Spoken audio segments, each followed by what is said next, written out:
Hello friends, आज मैं एक बहुत ही सीवियर केस जिसमें कि चेहरे की मसल जो है सड़ के गिर जाती है, चेहरे की हड्डियां तक दिखने लग जाती हैं और माउथ के अंदर के पार्ट भी दिखने लगते हैं। तो इसका क्या कारण है? क्या ये इन्फेक्शियस ओरिजिन का है? ऐसे देख के लगता है कि पूरा चेहरा जला दिया गया है, लेकिन मैं आपको बता दूं कि ये एक बैक्टीरियल इन्फेक्शन है जो क्लोस्ट्रीडियम ग्रुप का बैक्टीरिया करता है और वो बैक्टीरिया जो है गैंग्रीन करता है। तो इनिशियल स्टेज में अगर आप देखेंगे तो स्वेलिंग आती है जॉ के नीचे और काला पड़ना शुरू होता है। जैसा कि इस हीफर को आप देख रहे हैं, इसके चेहरे पे स्वेलिंग है और वो काला पड़ रहा है।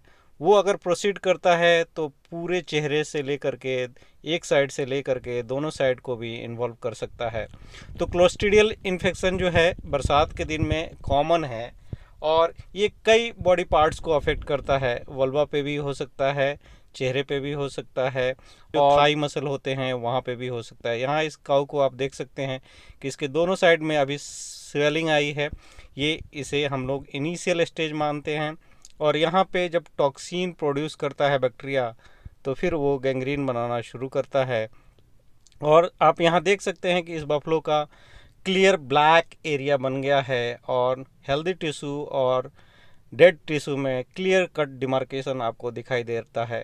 तो इस तरह का जब इनिशियल स्टेज में केस रहता है, जब ब्लू होने से पहले, उस समय अगर आप इसको डिटेक्ट कर लेते हैं और ट्रीट करते हैं तो मैनेज करना आसान हो जाता है। अदरवाइज जितना डिले करेंगे तो धीरे धीरे क्या होगा कि यहाँ सड़न होगी और सड़न होने के बाद उसमें फिर पपड़ी पड़ने लग जाती है और पूरा का पूरा मसल और स्किन वहाँ का स्लफ आउट हो जाता है। जैसा कि इस बफलो का आप देख सकते हैं कि आँखों के नीचे से पपड़ी पड़ गई है और ये सड़ के कटने जैसा हो गया है और कट कट के ये गिर रहा है।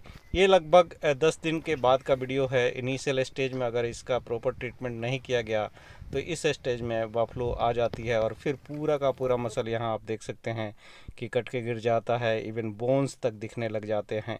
तो क्लोस्ट्रीडियम ग्रुप का अगर आपको इन्फेक्शन इस तरह से सस्पेक्ट करते हैं जहाँ पे गैंग्रीन होता है, स्वेलिंग होती है, तो आपको इसमें ट्रीटमेंट अप्रोच लेना बहुत आवश्यक है।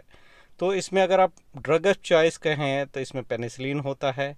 इनिशियली आपको प्रोकैन पेनिसिलिन या पेनिसिलिन जी लेना चाहिए। उसके साथ साथ आपको मेट्रोनिडाजोल का इस्तेमाल करना चाहिए। मेट्रोनिडाजोल आप शुरुआती दौर में इंट्रावेनस देंगे। आप 10 mg पर केजी बॉडी वेट के हिसाब से मेट्रोनिडाजोल 3 से 5 दिन तक कैटल में दे सकते हैं। 3 से 5 दिन तक आपको पेनिसिलिन का भी इस्तेमाल करना चाहिए। साथ ही साथ टॉक्सिन को न्यूट्रलाइज करने के लिए अगर एनिमल प्रेग्नेंट नहीं है तो उसमें आप ग्लूकोकॉर्टिकॉइड्स का इस्तेमाल कर सकते हैं।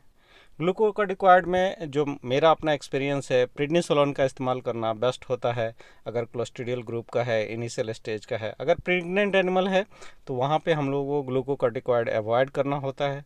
तो ग्लूकोकॉर्टिकॉइड अगर आप अवॉइड करना चाहते हैं तो वहाँ पे आपको नेसाइड्स लेना होगा और नेसाइड्स में आप मेलॉक्सिकैम या फ्लूनिक्सिन मैग्लोमेन का इस्तेमाल कर सकते हैं।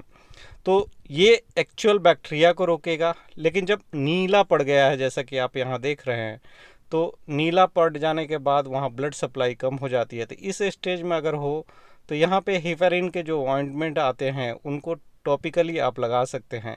बेहतर ये हो कि डिपेंडेंट पार्ट पे एक छोटा सा सर्जिकल निक लगा दें ताकि जो भी ऊज आउट है, जो फ्लश आउट है, जो टॉक्सिन बन रहा होगा, वो ग्रेविटी के अनुसार से उस एरिया से गिरना शुरू हो जाता है। लोकल जब लीजन्स बन जाते हैं जहाँ पे कि स्लफ आउट हो जाता है, वहाँ पे लोकल थेरापी की आवश्यकता होती है।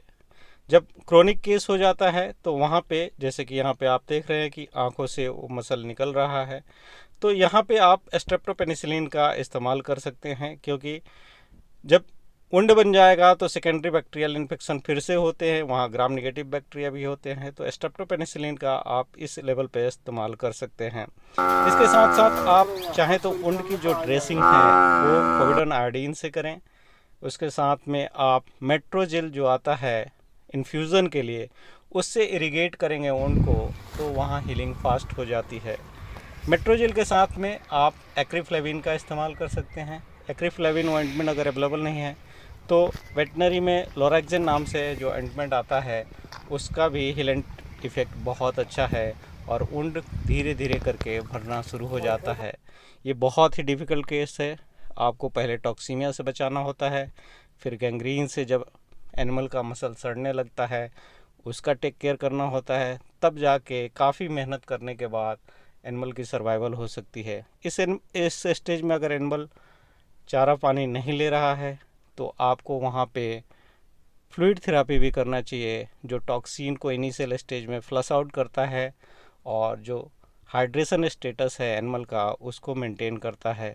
तो इस तरह से अगर आप अप्रोच लेंगे तो पहले तो आपको पहचानना होगा कि क्या ये क्लोस्ट्रीडियल इन्फेक्शन है, और क्लोस्ट्रीडियल इन्फेक्शन है तो राइट मेडिसिन का सिलेक्शन करेंगे जैसे कि पेनिसिलिन और मेट्रोनिडाजोल, तो आपका केस जो है सॉल्व हो सकता है। तो मेरे साथ बने रहने के लिए बहुत बहुत धन्यवाद। नमस्कार। अगर आपने अभी तक मेरे चैनल को सब्सक्राइब नहीं किया है तो प्लीज़ सब्सक्राइब करें, अपने दोस्तों के साथ शेयर करें। बहुत बहुत धन्यवाद। नमस्कार।